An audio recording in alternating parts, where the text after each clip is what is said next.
Hi, everybody. Thanks for joining us again. This is Between the Vines. I'm Jennifer Phillips Russo, Viticulture Extension Specialist with the Lake Erie Regional Grape Program. I'm here with my counterparts, Kevin Martin and Andy Musa. They're both from Penn State University. I'm from Cornell. Our team is made up of 2 state, 2 land grant, 5 county team, where we provide timely viticulture, business management, and IPM strategies for our growers. And welcome back. Today, Kevin's going to talk a little bit about the succession planning and also H2A. So some questions that some growers submitted. I'm going to touch base on bud hardiness, and Andy is always here to impart his wisdom. Hi, guys. Yeah, so I mean, to be honest, what I'm really talking about, I think, are trying to deal with some of the labor issues that growers are having. And these are some of the things that they're asking about to try to get out from under this problem. So H2A has been growing in our region. There are providers of H2A workers that sort of provide all of the things that H2A requires, whether it be transportation or housing or recruiting, since they're obviously coming from a different country. And these are all things growers have to do on their own unless they hire a service to do that. But one of the other techniques, and we've seen this in the Finger Lakes, and I think a larger scale that anybody has talked about in Western New York, they formed a cooperative to do that. So rather than hiring a firm, they made a firm. One of the things growers have talked about here, especially growers that are already doing it, or maybe one grower is doing it and one isn't, is sort of doing it on more of a partnership basis. And really the biggest hurdle there is, I mean, there's probably a few different hurdles because there are always hurdles when you're trying to work with another independent business. But the biggest hurdle is that unlike sharing employees with US citizenship, where you work for him and then you work for the next guy, what the definition really is of an H2A worker in a situation where you partner with another farm is everything that you promise to do for that worker and everything that other farmer promises to do for that worker, you are liable for. So, for example, if you say a worker is going to work 100 hours, you're going to pay them 100 hours. You have to pay them for at least 75 hours, even if they don't do any work. Weather stuff comes up, so you don't have to pay 100% of the contract, but you have to pay I believe it's 75% of that.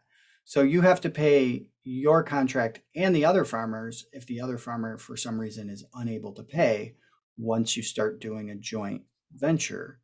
So, a cooperative was probably a good way to go to protect yourself from that liability. I think probably on a smaller scale, it doesn't really make sense if you're just covering your cost of pruning to necessarily create another business entity. So probably creating another business entity is the best way to protect yourself from the liability. But it's complicated. It's not just, it's easy to make an LLC, but that LLC has to be funded adequately to responsibly take care of all the liability, or they're just going to do what you'd call pierce the corporate veil and say, okay, this LLC is broke. Now we're going to go after both of these farms jointly in several ways. And then, you're liable anyway.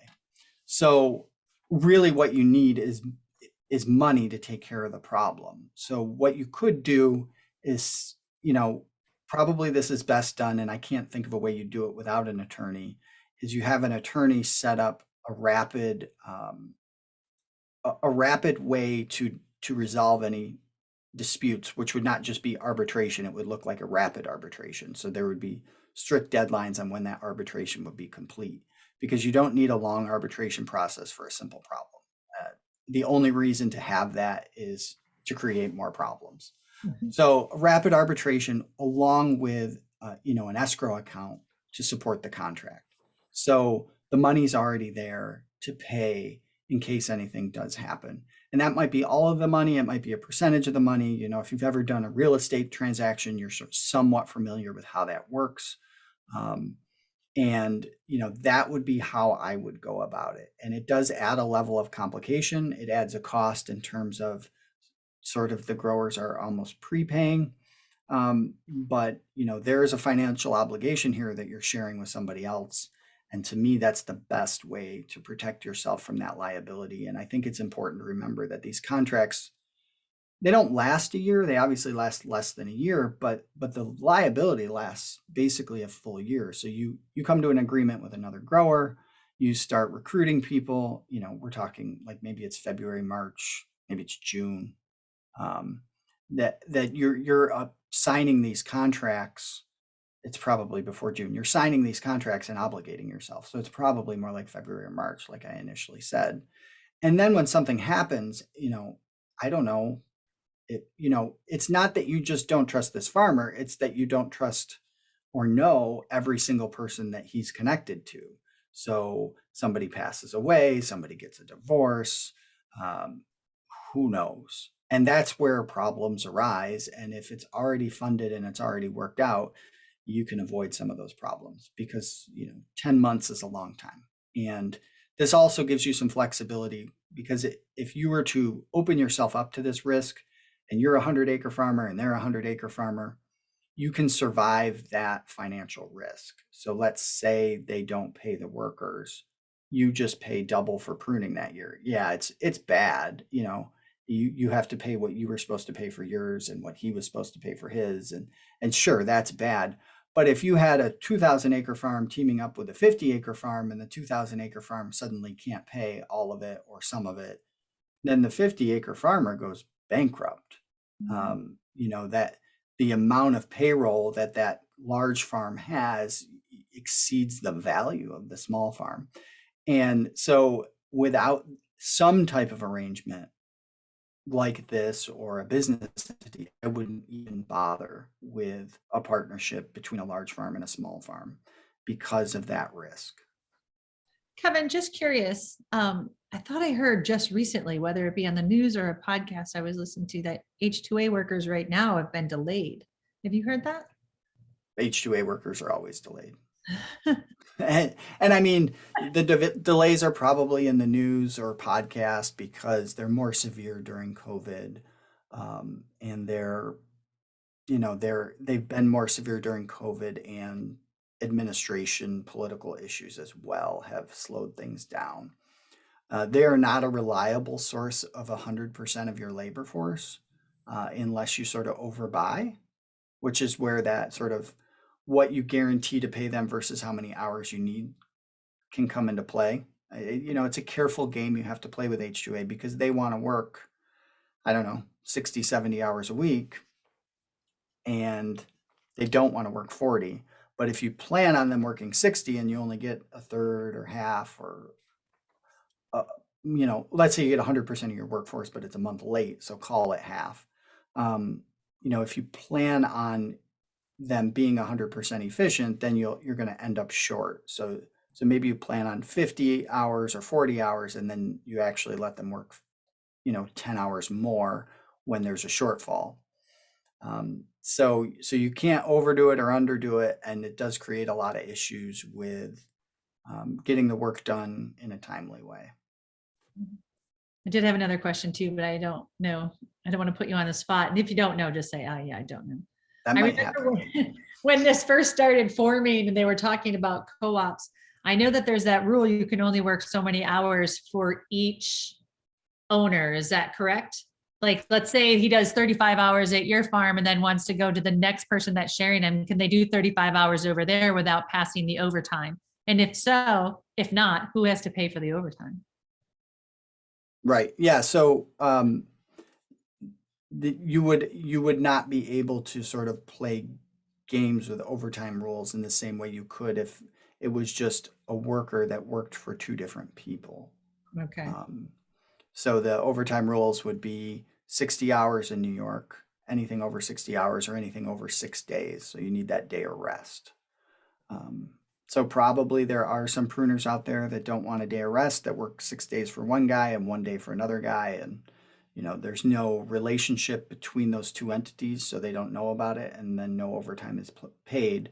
But even with workers that are native to the US, if you have relationships between entities, like a if you had some sort of employment sharing contract between two entities, that would run afoul of overtime rules as well in the same way. And so that's why it's happening with H-2A workers for the same reason. So that would apply to H-2A workers and regular workers, but regular workers would usually not fall under an agreement like that.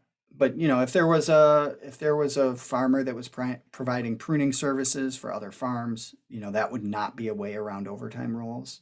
If there was a farmer that owned an LLC himself and then one with his daughter, that would not provide a way around overtime rules. So there are a lot of reasons you might have to pay overtime even though they're working for two different entities.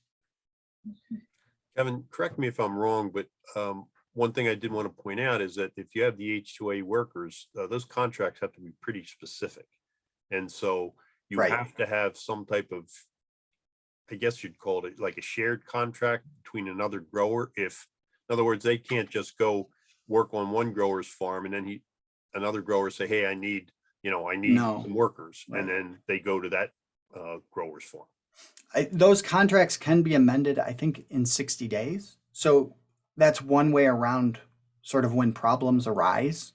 If you didn't get the workers you thought you were going to get and you want to, use somebody else's workers, you could pay a decent fee for a fast track reapplication and modify where those workers are allowed to work in 60 days. So if you knew you had a problem December 1st, you could do some things, but you're right, in the original contract, which is difficult to change. Like I said, 60 days is not nothing. You're going to tell them where they work and how often they're going to work and what they're going to do. So, you need to tell them how many hours a week they're going to work. So essentially how much they're going to get paid in total. And you need to tell them where they're going to work. And that can change, but like I said, that's like a 60-day thing.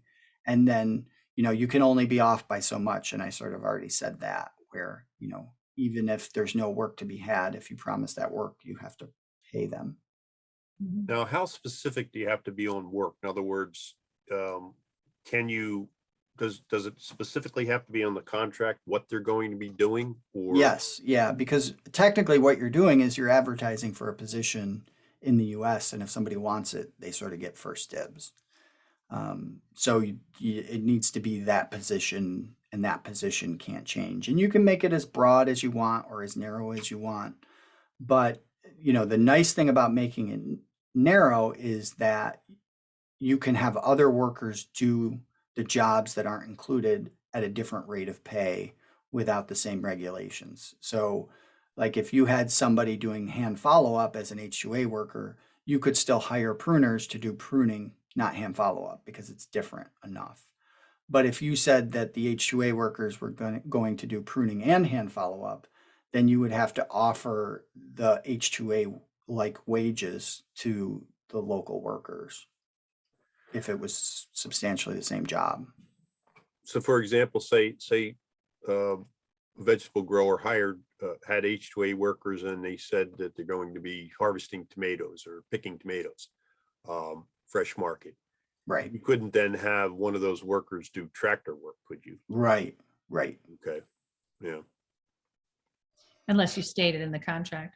Right. And then if you state it in the contract, then you might run into issues with, now you've got your tractor workers fall under the purview of H-2A, which you might not want. Wow. So much to think about. So on the other side of things, what I did want to touch on a little bit with succession planning was sort of an alternative to succession planning. We've talked about it before. I just wanted to bring it up again. One of the tools that growers can use is, a succession plan in a business can look like a succession plan for a business. Typically, when we think of succession planning for growers, we think of it as a family business. And I think there can be a lot of reward and success in passing a business down to an employee when a family member is not an option. And, if I'm trying to pitch this idea that I have, I would say the most important thing that it can do is it can keep that senior generation involved in the business longer. So if that's not a goal, this might not be a plan that makes sense. But a lot of times, one of the big things, I think there's two big reasons why family farms want to stay in the farm. And the obvious one is that, when you're dead and gone, your farm is still there in your family and you built something and it's there. But the one I think that's a little less obvious is that when it's in the farm, it's or when it's in the family, it's in the family as long as you're alive, so that it's still there for you to work on, enjoy, and look at, while you may not be able to work 80 hours a week anymore, because who wants to do that when they're 80? And I know there are a lot of growers that do want to do that, but then maybe they're not able to do that.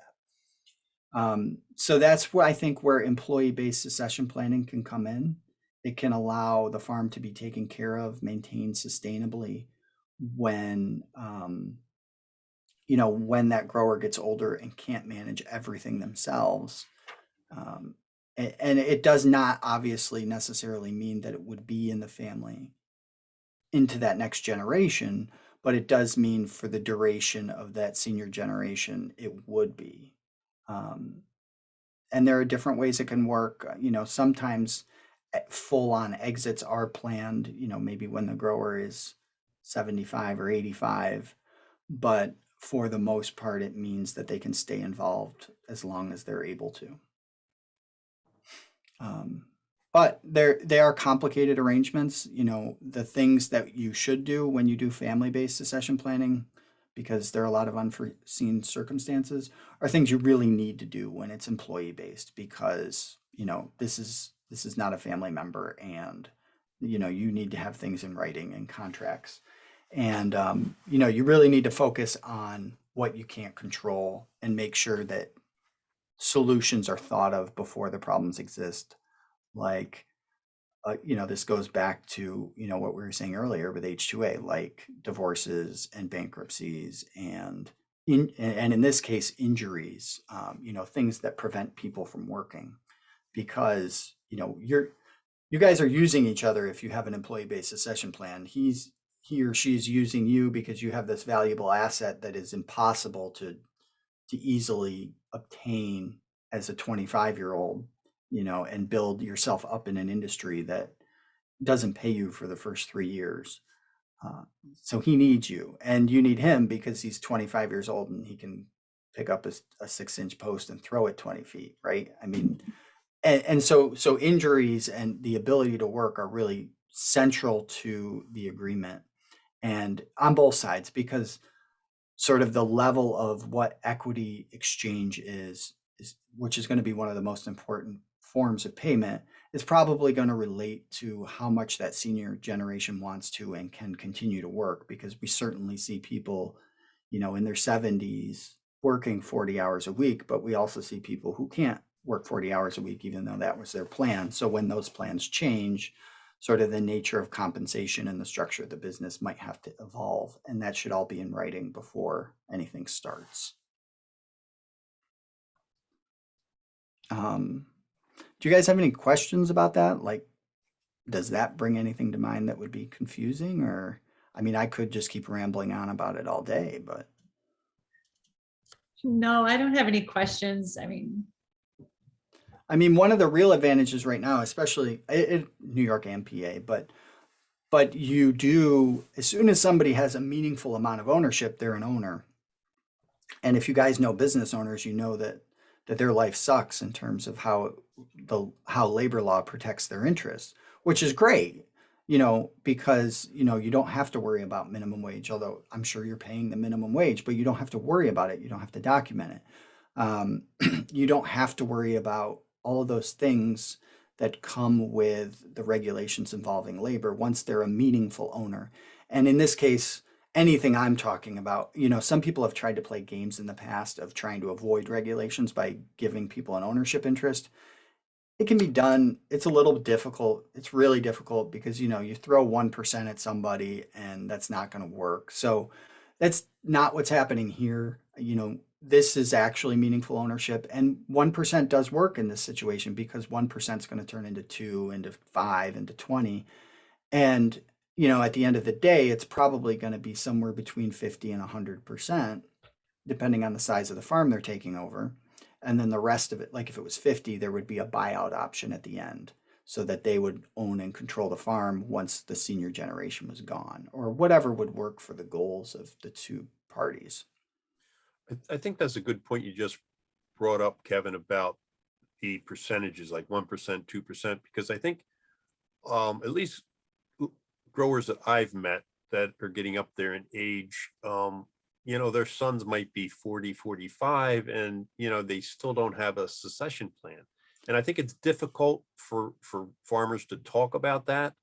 And if, you bring out the fact that, we're going to start at this percent and then, raise it to this percent, I think that's a little bit more palatable for some of these growers, because I think a lot of them might think, well, geez, I'm just turning over the farm and, now it's not mine anymore. So I think it's a difficult subject for a lot of farmers to do, and they put it off. Yeah, I mean, I actually think you have a little more flexibility when it's within the family, in the sense that there's a higher degree of trust that they're getting something of value at the end of the day, because it's a family-based farm. So in that sense, not to say that you shouldn't transfer ownership, but there are some real tax advantages of not transferring the land, which in our version of farming is most of the actual monetary value. So yeah, I think that 45-year-old needs to be fairly compensated somehow for the services and the involvement in the organization. But a lot of farms do avoid transferring the actual land, and there are some good reasons for that. You can promise to transfer the land via contract if that's important. You can also, transfer wealth in other ways. Like you don't have to transfer land, you can just share profits. You don't have to transfer land, you can share equipment. So there are options there that might not necessarily spell out land transfer, which is what we really think of it when we think of farm ownership. But certainly what you really want to do is transfer something, including sort of the concept, like transferring management responsibilities. And, you want to make sure everybody's fairly compensated. And then the other thing I think that you want to do is just make sure that sort of all parties in a family understand what that transfer is going to look like at the time of death when it comes to land. That really needs to be clearly spelled out if it's not taking place over a gradual period of time, because there might be some tax reasons to do it that way and to structure it that way. But, that's less important with someone who's not a family member, because I think those tax implications are not quite the same. So I can see why the land transfer would be slow, and that really is where most of the value is. But really what you want to do with family is make sure you're transferring responsibilities and finding some way to keep wealth, salary, profits, whatever it is, equitable in terms of how they're distributed. Well, and family contracts can, I think it is important to, have that contract and in writing, because, if you have some family members, and I've heard of this, where a couple of them are off the farm, and then, the father or mother dies, and then there's a big family squabble as to, well, I should get X% of this because, Right. I'm a daughter or a son. So it's important that is, in writing, so that Yeah, you right. don't end up, squabbling. Yeah, unfortunately, the tax advantages sort of require the senior generation to die before the transfer happens. Like that's how you take advantage of the tax implications that we're discussing. So that's unfortunate, because it means, then we know the asset is an inheritance. It doesn't belong in the same way to the person. It belongs to the estate of the person. So then I think that's why people are more likely to fight about it, because if he were standing here saying, no, I don't want you to have it, most people wouldn't fight about that. But at the time this has to happen, that's impossible if you're structuring it this way. So, you can use, probably one of the best things you can do is to not necessarily rely on the most traditional way of transferring assets after you die, which would be a will. I think you want to make something less revocable, whether it's through a trust or even a deed transfer, like transferring the residual of the estate before you actually die, kind of thing, and still try to take advantage of some of those capital gains tax breaks. Or you just might decide that it's not worth it. You should be able to see. I think some people actually see this. They see those fights coming, or those debates coming, whatever you want to call it, and just sort of own what the tax implications are, and just pay the tax, because if you structure it over a long enough period of time, it doesn't have to be that terrible. So, it doesn't have to be a significant amount of money relative to the wrong person getting the land, which can happen. So it's just a decision I think growers have to make based on their own situation. But there are some options available, and you're certainly getting into, at that point, talking to an attorney individually.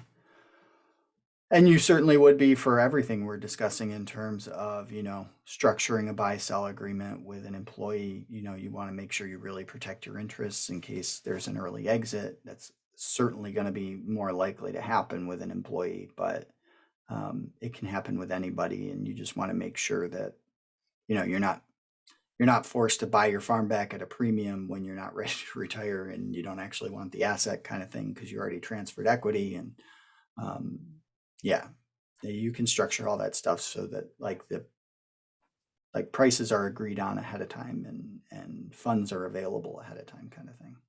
But all of this works much better if you're not 85. I mean, don't get me wrong, just because we can come up with these great plans for people who are 50 and 60, doesn't mean you should just give up just because you're listening to this and saying, well, he's talking about a plan that takes a decade to implement and execute, and I don't have a decade. It doesn't mean that you can't do a whole lot with succession planning. It does mean that some of your options are limited. Like, it doesn't really make sense to transfer 30% of your farm in one day to an employee. It doesn't really gain you anything. So that option might not be available to you in the same way, but you could certainly start on it and set that employee up in a position so he would be able to, say, buy it from whoever was going to inherit it. So yeah, there are options regardless of age, but the earlier you do this, the more creative you can get, and probably meet goals of, you're going to have a lot of people involved. They're going to have a lot of different goals, and the longer you wait, the more you're going to have to compromise on some of those goals, I think.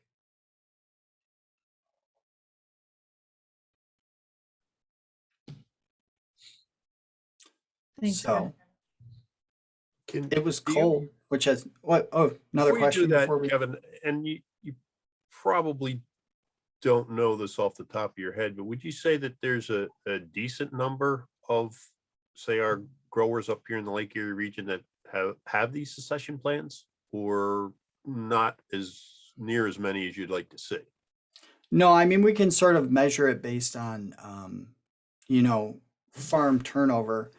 And I don't know that this is really fair, but so in some instances, like the employee-based succession planning that I'm talking about, I think we can just say anecdotally that that's very rare. There are 3 or 4 that I've heard about or helped with, and maybe going out on a limb, are there 3 or 4 that I just haven't talked to them and they haven't talked to me, and they exist potentially. So there might be 6 or 8. So it's a pretty rare thing. And then we know most family farms don't make it to the next generation. So family-based succession planning isn't a great avenue, statistically speaking, in terms of just that it doesn't happen.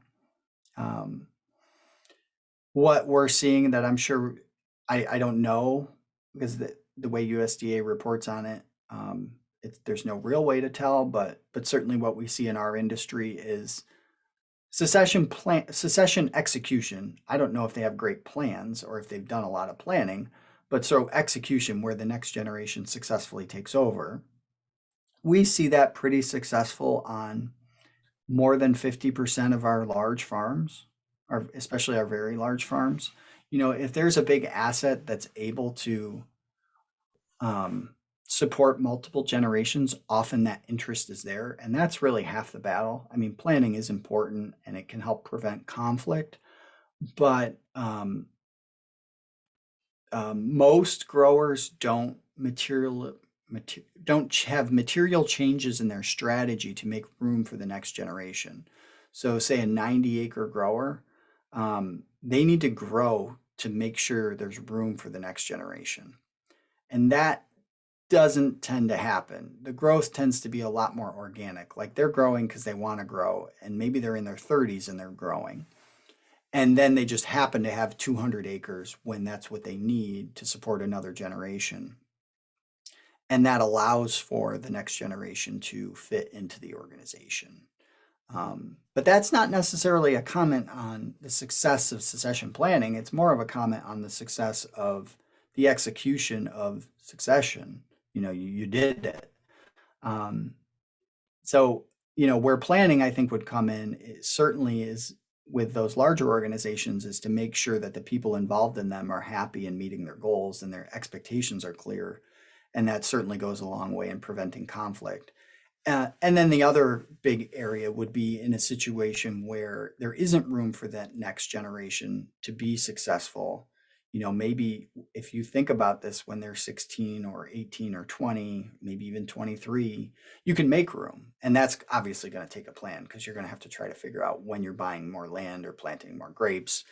And, you know, if you just kind of put your head down and wait for opportunities, it won't be long before the 22-year-old is 32. And then, you know, at that point, it's not a son or a daughter, it's a family that is trying to be supported. And it's just difficult to grow that quickly in a way that just immediately generates more revenue to justify the existence of, you know, 2 full-time experienced positions, or at least paying people like they're both full-time and experienced. It becomes difficult to support 2 families if that's what happens.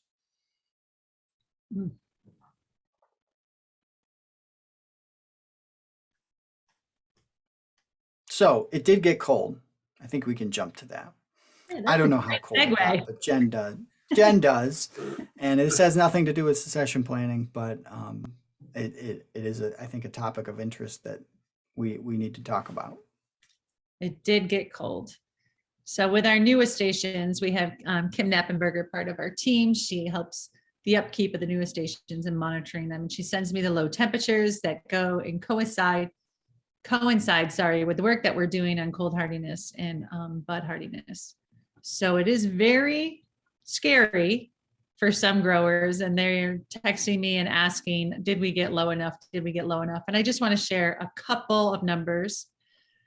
So on, let's see, January 22nd and the 21st, it's when it was really the coldest. And Versailles, I say Versailles, others say Versailles. So I realized it's just one or the other, whatever you wish, did get down pretty low. We got to negative 16.6 up there on the 22nd and negative 7.8 on the 21st. Also, believe it or not, Sheridan got really low. They got to minus 9.8 on the 21st and minus 8.5 on the 22nd. So did Silver Creek. They were low. So on the 22nd, also Niagara County had some low spikes of negative 13.6 and negative 9.9. So that was more along the beginning of the week. Now, moving into this week, this is not up today. Today, the lowest that I could find around this, as of yesterday, was 5 degrees, and that was up in Niagara County as well. So things had warmed up a little bit, but what does that mean for the buds that are out there? So we're monitoring many varieties this season.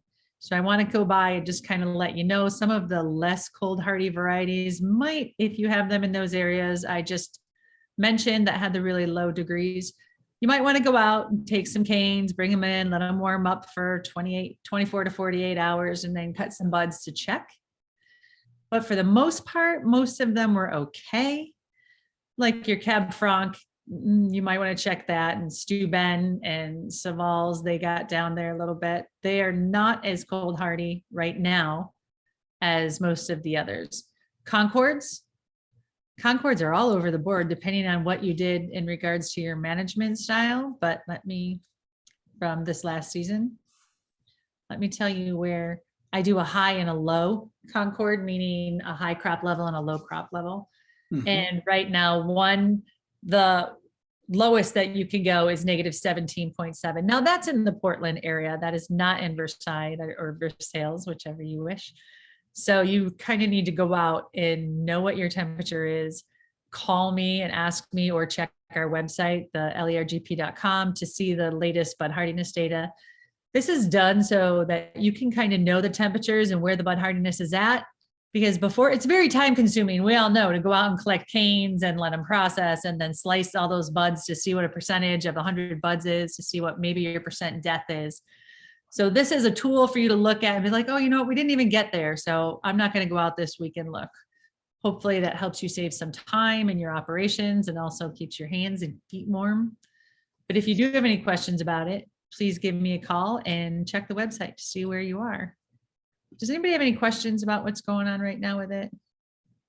Yeah, I mean, I would say my one big question, and you might not have an answer, but we should probably at least address it, is so we might be worried about Pinot Noir, but that might be hard to tell because of where the Pinot is relative to the weather stations. But what about like Niagara or some more? Niagara is actually what we're tracking right now is we're hardy to, so LTE 50 is the lethal temperature exotherm of when the bud dies, when 50% of the buds die. So Right. at 50%, you're at -17.1, or sorry, 17.01. So And what did you say Concord was? Concord is at 17.7 Oh, and so about the same. Okay. yeah, 16.9. Okay. What Yes. if you looked at, do you look at 10% death or just 50? No, I have them all. I have 10, 50, and 90. So you're looking for the same Niagara and Concord? Sure. So Niagara at 10% death is at -14.17. And the Concords are at -14.10 and -15.38. So even with those numbers, we didn't quite hit that low yet, but that's not to say that you're not in a pocket. Those are the temperatures where that station sits. And there's a lot of microclimates around the area as well. So Yeah, I mean, I guess we should be concerned about these small pockets that might have had a little bit of injury, but I guess, it seems like in my recollection that we've had these bigger issues where the weather looked different than it has right now, which is, I think, it depends on which station you look at, but we've had these like average monthly temperatures in January. Like the average low is 15, 14, 16. So it's just been cold all month long. And so these grapes, especially Niagara, seem hardier than what, I've seen, or what, you've told me, or whoever was looking at it in recent history. So we see these lows and it's like, that's a scary low number, because we've seen situations where that's been happening quickly, not, it was 30 degrees and then all of a sudden it was -17, and that's not what happened here. So, I guess what I'm saying is the good news is I don't see that ever being a devastating impact on the industry for even a year when it just happens to low spots. Like that's something I think that our commercial Concord growers can live with and have for years and expect to, and Niagara as well. and for the most part, things are still acclimating. So I'm not seeing these lethal temperatures getting to their lowest point and then deacclimating coming out. We're still getting lower and lower. So. But yeah, I would imagine that you would think that there's a small possibility that sort of all bets are off for some more vulnerable varieties. Like it could be a real issue. Yeah, makes me nervous on some of them. Vignol's another one that you might want to check if you have it. So just- yeah, check our website. Go ahead, Andy. Sorry. I was going to say, just to reiterate to growers, and hopefully these guys are doing this every year, but wine grape growers, especially those with varieties that are more temperature sensitive, they better prune those as late as they can. Yes. Get an idea, and that way, they, by the time they're going to prune, they'll have an idea of, what their bud mortality is. And then they can just leave up a lot more wood if need be. So, and I think growers do that, and hopefully they do it every year. But again, it's a management thing, depending on how many acres you have and stuff, how quickly you got to get going and things like that. But, this brings up, it's a good year to make sure that you do that. And whether you can get your H2A workers up here. Yeah. Yeah, H2A would not be a good, Circle. they would probably not be a good fit for delayed pruning unless, Yes. we have some growers that, I shouldn't say that, delayed pruning works in our industry where a lot of growers are in this situation where 80% of their grapes are Concord Niagara. Right. And then, so they have this large crew available to them, whether it's H2A or not, or they traditionally have the large crew available to them. I mean, delayed pruning does become difficult when labor is in short supply, but when 5% of your acreage is something that's very vulnerable to cold damage, you can certainly manage it differently in delay prune. So yeah, that's definitely one good option. I would bet, just based on the results of that data, that you'll see some growers doing that with Niagara just because they can, even if there's not necessarily a reason to, hopefully. But you have to decide where to send pruners, and you have to pick the last farm they go to. So you might see a little bit of tying get done before those Niagaras finally get pruned, which, as long as you're not risking them not being pruned, I don't see where it would do any harm. So. Well, the other thing is with growers having trouble getting pruners, it might be delayed anyway, whether they wanted to or not. Because a lot of growers are, mentioning, again, we've talked about this, that they're having trouble getting labor for pruning. We have had some growers calling in about mechanization in wine grapes. Yeah, I mean, we're seeing a couple different things. We're seeing growers spending money trying to speed crews up, even though they're paid piece rate. So you pay 35, 40 cents, whether they're fast or slow. The snow gets in the way, you pack down the snow so they can walk faster, or you run a pre-pruner through before they are pruning. All that stuff sort of being done for free without changing that piece rate, just because they're concerned that if they don't do it, their grapes won't get pruned. So that's sort of where the market's at. Kevin, you mean they run the pre-pruner like the same day or the day before the pruning crew's coming in? So there's tracks? Is that what you're saying? No, I just mean, so traditionally, if you were to pre-prune, you wouldn't pay the same rate. You would pay less and they would go faster. But at this point, it's just like, well, I want you to go faster because I want all my grapes pruned. And, I'm sure they're making more cuts for 35 cents than they would if it was, trying to be structured as hand follow-up. But, and I keep saying 35 cents, but we are seeing pricing also kind of all over the place, depending on the crew and, the desperation of the customers, the farmers, where they're at in their pruning cycle. Are they 10% done or 0% done or 90% done? So there's some variability in pricing. The amount of variability is a little bit more than we're accustomed to seeing, especially in January. You'll see that happen in March when people get really desperate, but you're definitely seeing it now, which is unusual. So we should probably take a moment just to plug the Winter Grower Conference. Yeah, let's do it. Because if you haven't received your newsletter or read your updates, we have in New York State and Pennsylvania been approved for the February credits for the February portion of the virtual series portion of the Winter Conference. And just so you know, that is a 9 to 12 on February 16th. There are 3 different speakers. Lynn Sinowski from Cornell is a weed scientist will be speaking, and also our very own Andy Musa and Brian Head will be speaking as well with the What is Your Spray program for the year. if you have friends and family, and I did have questions over the summer about what should I spray, when should I spray, this is the course for you to come and listen to, because this is where you can ask your questions. Also talk to other growers who are there, what's working, what's not. But they'll be talking about what has been tested, when the timing of, and if you want to talk about this, Andy, I don't want to take it away from you. I did a lot of chatting anyway. No, you're doing a good job. Thank you. So please be sure to sign up for that. You can get 3 credits for the New York State, and how many for Pennsylvania, Andy? 6. And 6 credit for PDA recertification. You can do that at lergp.cce.cornell.edu. Yeah, that covers it. So join us there. Make sure you register in February, before February, so you get the link to the virtual conference in the middle of February. And if you are looking for credits, there's extra hoops you have to jump through. Just if we were there, we need all that information about your pesticide license, and so do it ahead of time. All right. If we don't have anything else, thank you guys for joining me, and thank you to everybody out there listening.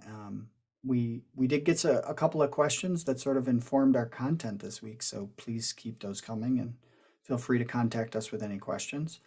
And that's sort of the best way we can stay, involved in what the industry wants to hear about on a weekly basis. I think we have a great idea of what's going on, but things sometimes change pretty fast, and that's part of what this podcast is about, is addressing those issues as fast as we can.